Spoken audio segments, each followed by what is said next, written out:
Alors jusqu'à maintenant, dans la gestion des produits, nous avons mis en place les éléments nécessaires pour afficher la liste des produits, et dans la suite nous allons réaliser les éléments nécessaires pour créer un nouveau produit. Donc pour ce faire, nous allons commencer par créer le lien. C'est pour cela il faut aller dans la page index. Donc c'est exactement ici en haut de liste de produits qu'il faut créer un lien qui s'appelle créer un nouveau produit.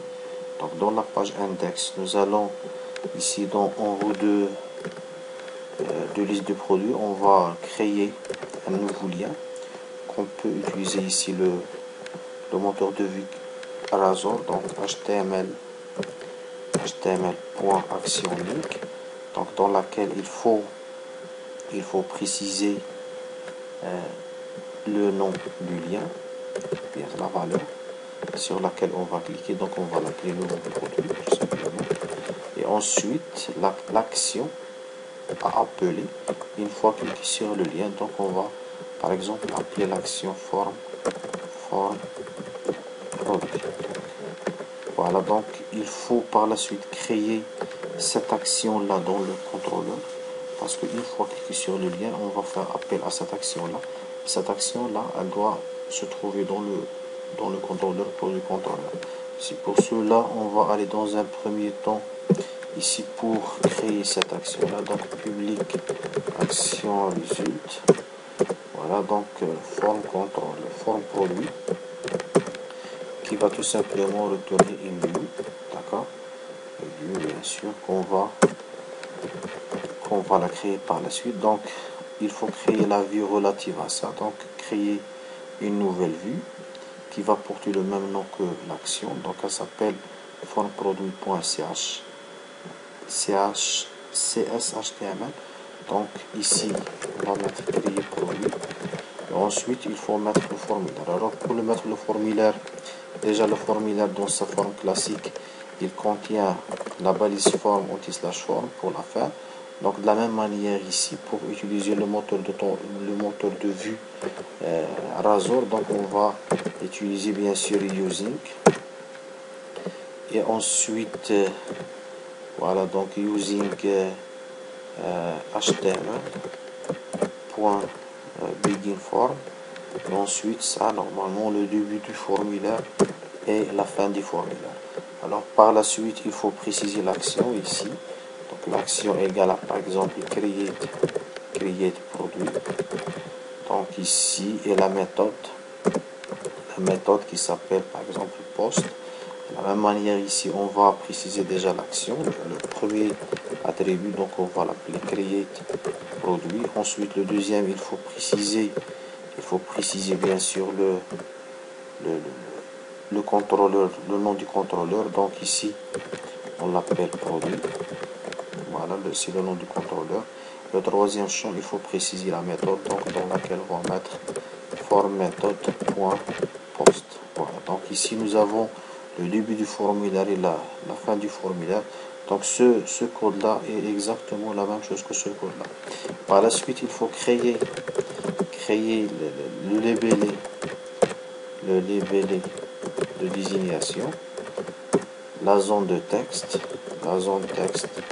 désignation, ensuite libellé et zone de texte de prix, et finalement la liste déroulante de catégories.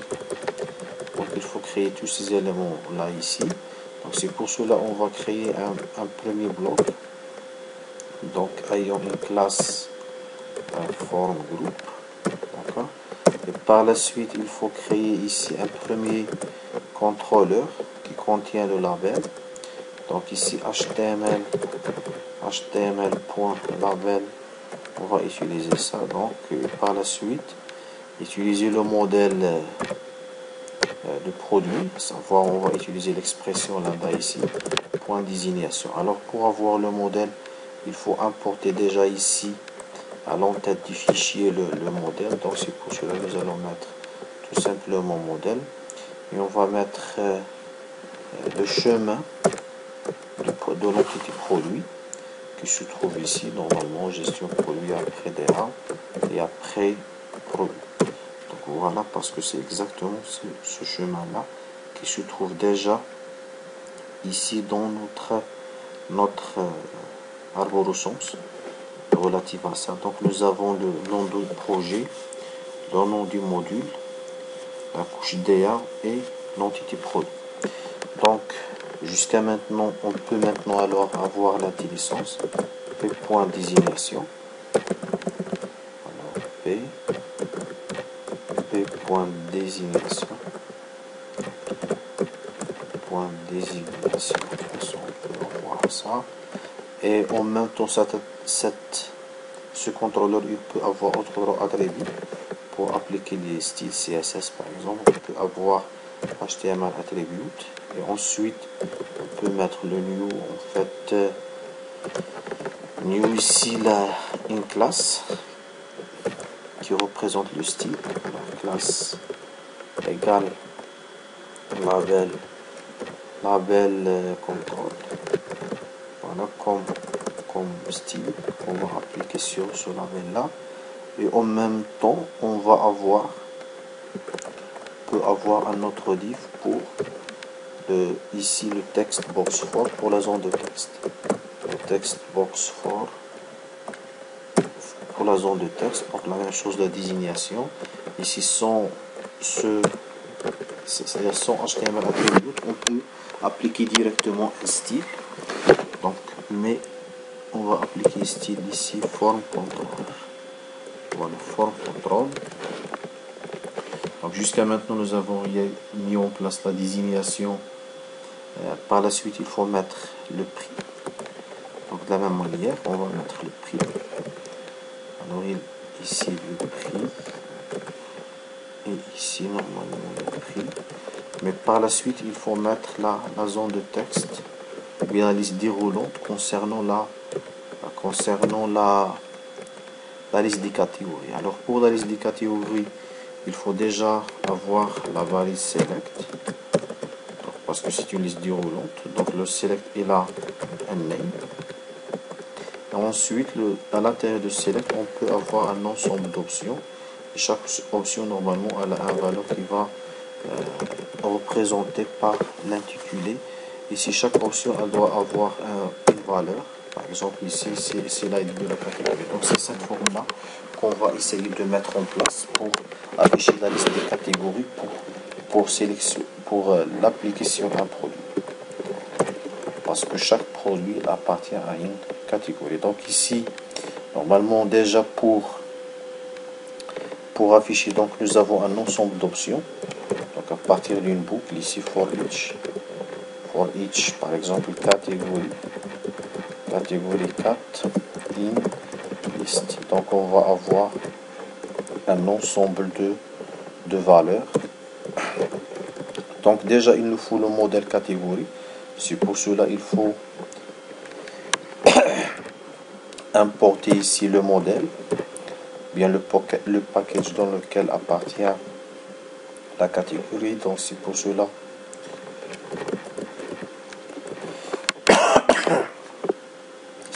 on va utiliser la using. Donc ici nous avons maintenant le modèle catégorie. Donc cette liste là c'est la liste des catégories normalement qui doit être récupérée à partir de la couche métier et ensuite injectée à la vie form produit. Donc c'est pour cela c'est produit contrôleur qui fait appel à form produit, et en particulier l'action form produit. Donc c'est ici que nous allons mettre ici, c'est-à-dire la récupération, récupérer la liste des catégories. Alors pour récupérer la liste des catégories, tout simplement on va utiliser une collection, donc collection de catégories, on va l'appeler liste égale à 4 métiers, parce que c'est la couche métier, point get all categories. Voilà, donc on va faire ceci. Et par la suite, une fois récupéré la liste des catégories, on va utiliser l'élément viewback, dans lequel on va associer cette liste là, qu'on va l'appeler catégories par exemple. Catégories. Donc égal à quoi? Égal à exactement une liste. Donc maintenant, une fois appelé form produit, déjà on a dans le viewback un élément qui s'appelle catégories qui contient une collection de catégories. Donc dans le formulaire, on va essayer d'accéder à ça à travers viewback, viewback.categories. Il faut faire juste attention pour écrire les mêmes noms. Donc pour chaque catégorie, il faut tout simplement ici afficher l'intitulé.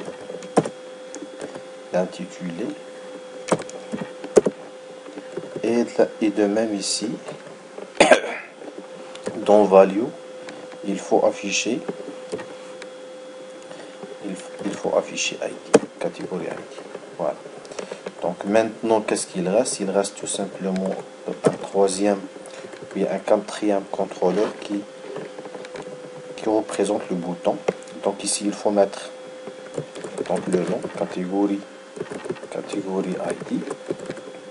C'est-à-dire il doit porter le même nom que le champ ici dans l'entité produit. Donc déjà ici, il faut ajouter un autre bouton. Voilà. Ici, c'est un autre form group. Donc déjà ici, le select name ou bien la liste déroulant, c'est un groupe. Alors ici, on a ça. Déjà ici, il faut ajouter un bouton /div. Voilà, il faut ajouter le bouton ici normalement. Donc, bouton type égale setMight. Et il faut préciser la valeur. Donc enregistrer. Alors une fois cliqué sur le bouton enregistrer, on doit aller vers exécuter l'action. Donc create produit.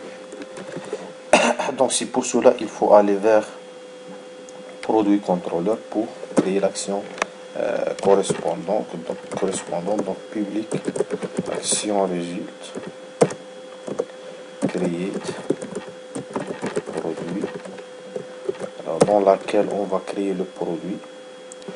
On va bien sûr donc create produit. Cette action elle ne peut être exécutée qu'à travers la méthode post. Donc ici post, on va mettre tout simplement ça, http post. Et une fois bien sûr cliquer sur create produit, qu'est-ce qu'on doit faire? On doit tout simplement faire enregistrer, c'est-à-dire récupérer un objet P, un produit P, et l'enregistrer dans la base de données. Alors pour ce faire, déjà le P normalement il doit être récupéré à partir du formulaire. Alors une fois cliquer sur enregistrer, on va envoyer un produit qui représente ici le modèle. Donc ici notre modèle c'est le produit P ici qui contient un ensemble d'informations. Donc c'est pour cela dans la couche ou bien dans le contrôleur, on va tout simplement recevoir un paramètre de type, le même type, c'est-à-dire de données du formulaire, parce que les données du formulaire il concerne un produit. Donc ici dans l'action create produit, elle va recevoir en paramètre un produit, d'accord, ou bien un objet de type produit. Alors ici dans le produit contrôleur, on va mettre ici une instance. C'est pas obligatoire qu'on garde le même nom ici, d'accord, le P. On peut utiliser PR par exemple, c'est un paramètre. Et une fois donc on a récupéré le PR, qu'est-ce qu'il faut faire? Tout simplement il faut l'enregistrer dans la base de données. Pour l'enregistrer, on va utiliser tout simplement la couche métier pour la gestion des produits. Donc prod métier .add produit qui s'appelle PR. Voilà, maintenant qu'est-ce qu'il reste? Il reste tout simplement à retourner une vue. Et maintenant normalement on va tout simplement à faire une redirection vers l'action index. Voilà, parce que c'est la page index qui affiche la liste des produits. Pardon. Alors ici on va faire tout simplement return return redirect to action. On va mettre en paramètre une chaîne de caractères qui va préciser le nom de l'action A vers laquelle on va rediriger notre traitement. Donc, create produit, elle va insérer un produit dans la base de données à travers la couche métier. Et une fois l'inséré, on va aller vers l'action index qui va nous amener vers la page index pour afficher la liste des produits. Donc, dans un premier temps, on va tester ce traitement-là.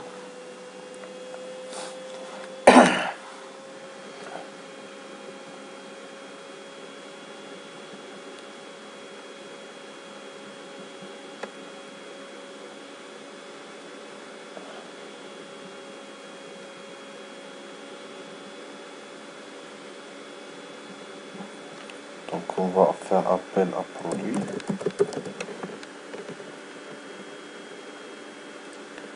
Voilà, normalement c'est l'index. À partir duquel, ou bien à partir de laquelle, on va cliquer sur nouveau produit. Ensuite, nous allons saisir des informations, par exemple les 5, 6, 7, 8. Et ensuite, on va préciser un prix, par exemple 5, 6, 7, 8, 0. Téléviseur, une fois cliqué sur enregistrer, on va remarquer que notre produit a été bien saisi. Alors, si on va maintenant saisir un nouveau produit qui contient aucune information, bien sûr, on va avoir une erreur. Pourquoi? Parce que déjà ici dans l'entité produit, on a fait une annotation dans laquelle on a précisé que la désignation elle est obligatoire. Donc une fois, c'est-à-dire le système ou bien le serveur d'application essaie d'insérer cet enregistrement ou bien l'entity framework, il essaie d'enregistrer cet enregistrement là, ça va pas marcher. Pourquoi? Parce qu'il trouve que la désignation est obligatoire. Par contre, l'utilisateur il n'a rien saisi dans la désignation, c'est pour cela il va pas insérer ce produit, mais il va indiquer tout simplement une erreur. Donc la même chose on peut faire pour le produit qui est obligatoire. Et qu'est-ce qu'il reste par la suite? Il reste tout simplement à gérer ou bien à afficher correctement les messages d'erreur. Donc dans la suite de la présentation, on va essayer de faire la validation du formulaire côté utilisateur. Alors maintenant, il reste à valider les données du formulaire. C'est-à-dire on va ne faire ce traitement-là seulement si les données du formulaire sont bien validées. Alors c'est pour ceci, on va faire un petit test ici pour vérifier est-ce que le modèle il est validé à travers model state. Model state is valid. Donc si l'état du modèle est validé, à ce moment-là on va faire ce traitement. Sinon on doit c'est-à-dire rester dans le formulaire et en gardant toutes les données déjà saisies par l'utilisateur. Donc c'est pour cela on va faire appel à return. On va faire ce même traitement là qui est dans forme produit. Donc voilà. Donc dans le else on va comme si on va faire appel aux formes produit. Donc c'est pour cela nous sommes dans create produit. Alors si on va faire ici return view, comme si il va chercher une action ou bien une vue qui s'appelle create produit.cshtml. Donc c'est pour cela il faut préciser ici la vue. Donc on va mettre ça comme chaîne de caractères qui va forcer la redirection vers form-produit.cshtml.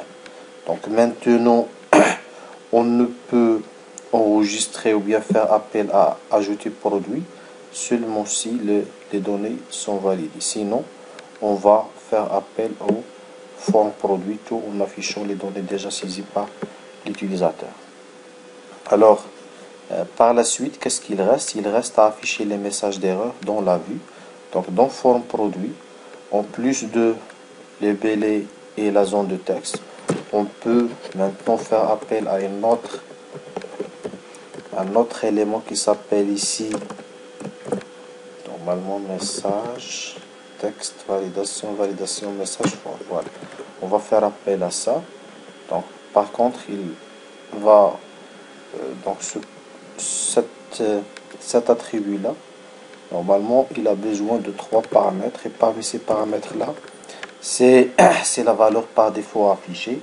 Donc pour nous, c'est dans le message par défaut affiché. Par contre, nous, on va laisser cette partie-là vide.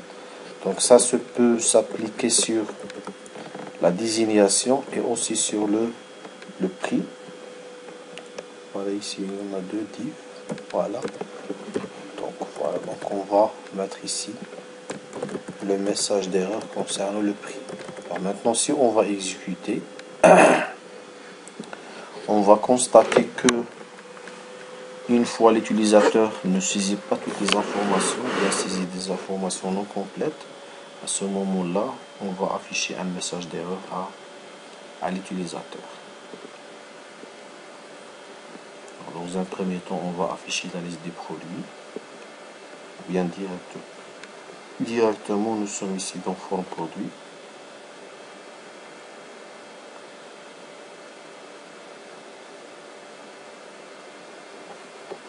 Voilà, donc on va... C'est quoi ça déjà? Voilà, normalement, parce que nous avons gardé le même style. Donc on va tout simplement changer juste le style de message d'erreur. Au lieu de classe form control, on va mettre texte, par exemple texte. Ici la même chose pour le... Voilà pour ça. Pour le premier message, voilà.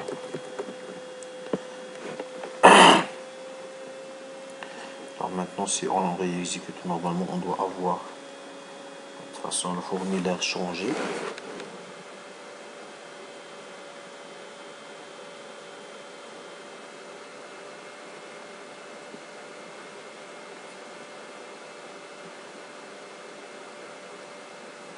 Voilà, on va taper la désignation, par exemple, on va rien taper et mettre enregistrer directement. À ce moment-là, le message d'erreur est affiché. Sinon, si on tape pas 5 caractères, au moins 5 caractères dans la désignation, il va afficher que le champ de désignation doit être un tableau au moins de 5 caractères, parce que déjà dans l'entité ici, dans l'entité on a 5 caractères. Alors maintenant on a réalisé les éléments suivants, à savoir un formulaire pour l'ajout, et ensuite valider le formulaire à travers, en respectant les annotations qui sont appliquées sur les différents attributs de l'entité. Donc alors ça, c'est la fin de la démonstration.